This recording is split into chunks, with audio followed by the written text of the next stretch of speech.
नमस्कार, मैं रंजन कुमार अमृत निधि न्यूज़ से आप सभी दर्शकों का हार्दिक स्वागत करता हूँ।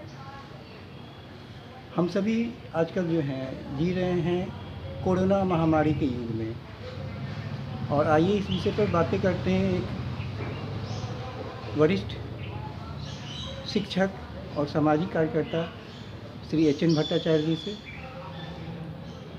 नमस्कार सर। नमस्कार नमस्कार। कोरोना महामारी जो है उसकी गिरफ्त में पूरा मानव समाज है, पूरा मानव समाज जो है वो त्राहिमाम कर रहा है। क्या कहेंगे आप? देखिए, कोरोना से संबंधित कुछ बातों पर ध्यान देना बहुत आवश्यक है। सबसे पहली बात तो यह है कि प्रकृति से छेड़छाड़ करने का ये परिणाम है। जैसा कि प्रमाणित भी है, ऐसा सिद्ध हो चुका है कि चीन के लैब में वायरस को लेकर के कल्चर किया जा रहा था, कुछ इन्वेस्टिगेशन वगैरह, कुछ एक्सपेरिमेंट किया जा रहा था, परीक्षण निरीक्षण हो रहा था। तो ये वायरस, बैक्टीरिया, ये सब को लेकर के बिना मतलब का परीक्षण निरीक्षण करना बायोलॉजिकल वारफेयर के लिए, तो ये तो अननेचुरल चीज़ है। उसी का परिणाम ये हुआ कि वहाँ से लीक हो गया, सारी दुनिया में फैल गई। दूसरी बात यह है कि वायरस लिविंग और नॉन लिविंग के बॉर्डर लाइन पर आता है। वह लिविंग भी नहीं है, नॉन लिविंग भी नहीं है, इसलिए आज तक उसका कोई दवा का आविष्कार नहीं किया जा सका है, और भविष्य में भी इसकी दवा बनेगी कि नहीं बनेगी इसका कोई भरोसा नहीं। तो इसके ट्रीटमेंट का दो ही तरीका होता है। एक तो पहले से वैक्सीनेशन ले लेना, जैसे हम लोग बचपन में लेते थे स्मॉल पॉक्स वगैरह का या पोलियो वगैरह का जो वैक्सीनेशन दिया जाता है, जिससे शरीर में इम्यूनिटी बनता है। उस तरह से वैक्सीनेशन के द्वारा आप इसको कंट्रोल कर सकते हैं कि जिसको वैक्सीनेशन दिया गया, बाद में अगर उसमें वायरस प्रवेश भी कर जाए तो बॉडी में उसका असर नहीं होगा। और दूसरी बात जो है वो है दवा।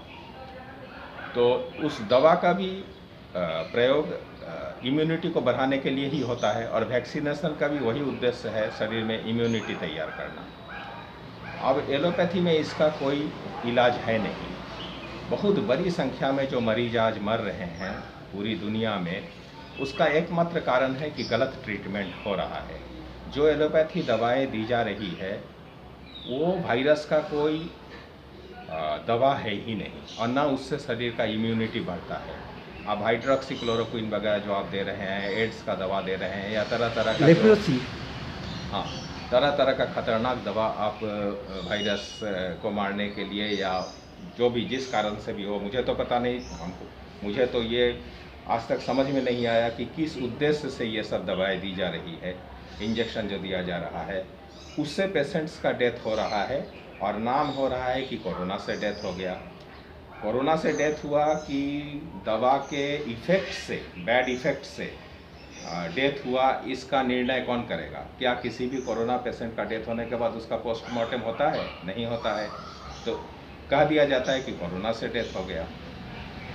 इम्यूनिटी बढ़ाने के लिए आयुर्वेदिक दवा सबसे कारगर है। हमारे पूर्वज मुनि ऋषि लोग आयुर्वेद बना करके गए। ये विश्व का सबसे पहला मेडिकल साइंस है, सबसे पहला और सबसे वेल एडवांस्ड मेडिकल साइंस है।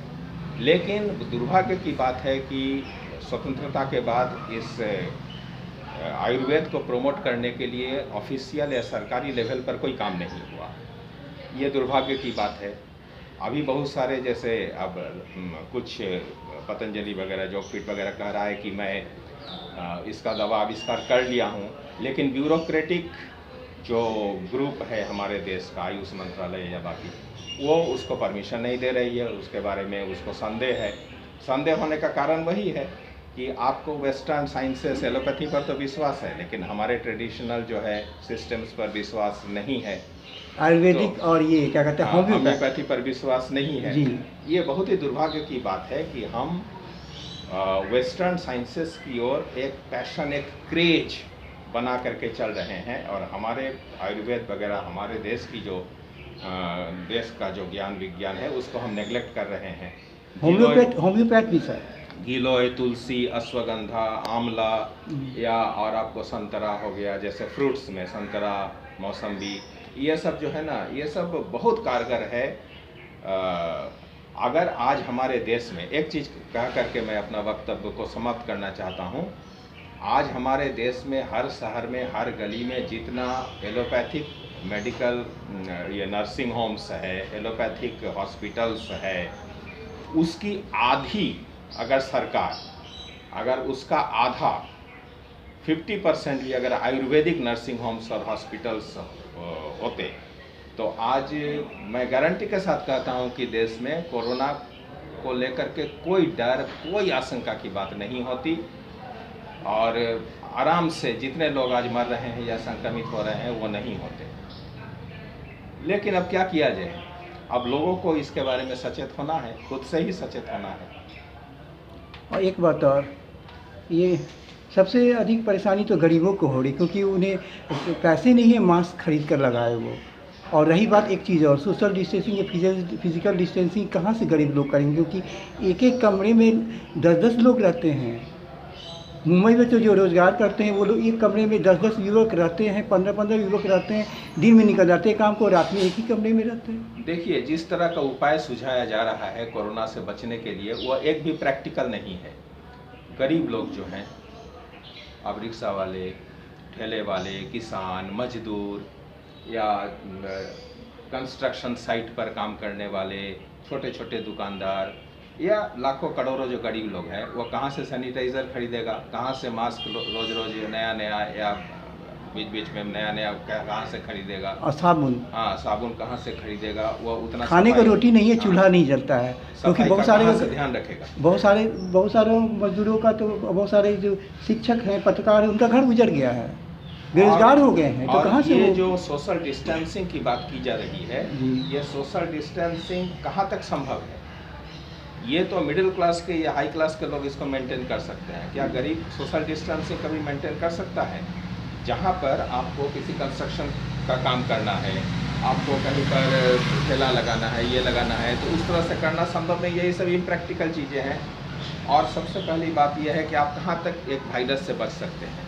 आप किसी चीज़ को छू रहे हैं, हो सकता है कि वहाँ से आप में आ जाए, वो सब उस तरह का तरीका अपना करके बचना संभव नहीं है वायरस से। एक ही तरीका है, इम्यूनिटी को बढ़ाइए, और इम्यूनिटी को बढ़ाने के लिए जो नेचुरल डाइट है वो लीजिए, और आयुर्वेदिक जो दवा वगैरह है, अश्वगंधा, तुलसी, हल्दी, ये आंवला या आपको जो है गिलोय, बहुत तरह का है, वो सबको आप लीजिए, वो बहुत सस्ता है। आज एक पेशेंट एलोपैथी ट्रीटमेंट कराता है, एक दिन में उसका 10,000 15,000 रुपया बेड चार्ज होता है प्राइवेट में। अगर वो 10 दिन रहता है तो उसको 1 लाख रुपया का मिनिमम हॉस्पिटल चार्ज देना पड़ेगा। गरीबों के लिए संभव है? तो इस तरह की चीज़ें कहना लोगों से कि आप ऐसा कीजिए, वैसा कीजिए तो आपको कोरोना नहीं होगा, ये सब मजाक हो रहा है। प्रशासन की तरफ से लोगों के साथ मजाक हो रहा है। और रही बात की राजधानी दिल्ली की क्या स्थिति है, लोग जानते हैं। और रही बात मुंबई, मतलब कि कोरोना पीड़ितों की आबादी बढ़ती ही जा रही है। आप एक चीज़ सोचिए, इंग्लैंड के प्रधानमंत्री को हो गया तो क्या वो नियम का पालन नहीं कर रहे थे?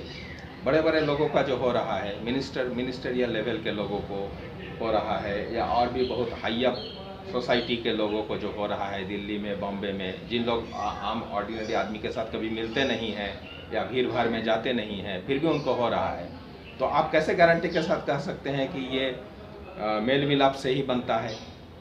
और अभी एक जो बहुत बड़े ये हस्तरेखा विशेषज्ञ थे, बिजन दारू वाला, उनकी भी मौत हो गई इस कोरोना वायरस से।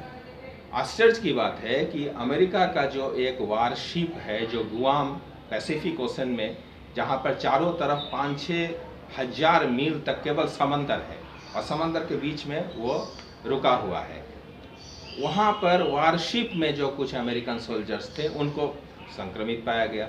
इसका मतलब क्या है? इसका मतलब यह है कि अभी तक तो मैं नहीं समझता हूँ कि ये छुआछूत से ज़्यादा फैलता है। इसका फैलने का एक्चुअल कारण क्या है, अभी तक वैज्ञानिकों को पता भी नहीं है। लेकिन अभी रिसर्च ही चल रहा है दुनिया भर में, और करोड़ों डॉलर उस पर खर्च हो रहे हैं। लेकिन इन लोग जो है आधे अधूरे एक्सपेरिमेंट के बेसिस पर कह देते हैं कि इस तरह से फैलता है, उस तरह से फैलता है। मुझे तो यही लगता है कि ये प्रकृति का प्रकोप है। जिस तरह से हम लोगों ने प्रकृति को नष्ट किया है, पहाड़ों को तोड़ा है, जंगलों को काटा है और नदियों में बांध बना करके उसके नेचुरल फ्लो को रोका है, जिस तरह से हम लोग जो है इंडस्ट्रियलाइजेशन किया है, अर्बनाइजेशन किया है, उसके बाद जिस तरह से हम लोग अननेचुरल लाइफ लीड कर रहे हैं और वन्य प्राणी हाँ, वन्य प्राणी जो है खत्म किया गया और है। उसे भोजन का आहार बनाए हैं। हाँ, हम लोग स्पेस में अपना ये भेज रहे हैं, स्पेस क्राफ्ट भेज रहे हैं, आसमान को भी दूषित कर रहे हैं। तो ये सब का और उसके बाद ये सब खतरनाक वायरस को लेकर के कल्चर करना, ये करना, वही सब के कारण प्रकृति रुष्ट है और चाइना के माध्यम से ये चीज़ करवाया गया है। मैन मेड वायरस है ये। सबसे ज़्यादा दोषी इसमें चाइना है, क्योंकि वह क्या कर रहा है कि तिब्बत में नदियों का फ्लो को वो चेंज कर रहा है, नदी का फ्लो चेंज कर रहा है, नदी का जो कोर्स है, उसकी जो प्रवाह की धारा का जो रास्ता है उसको बदल रहा है। प्रकृति से छेड़छाड़, प्रकृति को छेड़छाड़ इसको नहीं कहा जा सकता है, प्रकृति का विनाश किया जा रहा है, तो उसी का ये सब परिणाम है।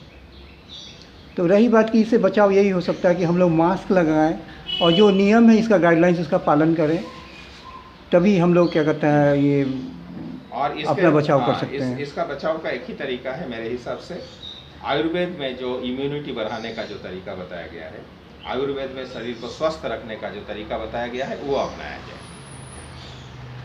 बहुत बहुत धन्यवाद आपको। धन्यवाद। नमस्कार। मैं रंजन कुमार, अमृत न्यूज़, पटना बिहार। नमस्कार।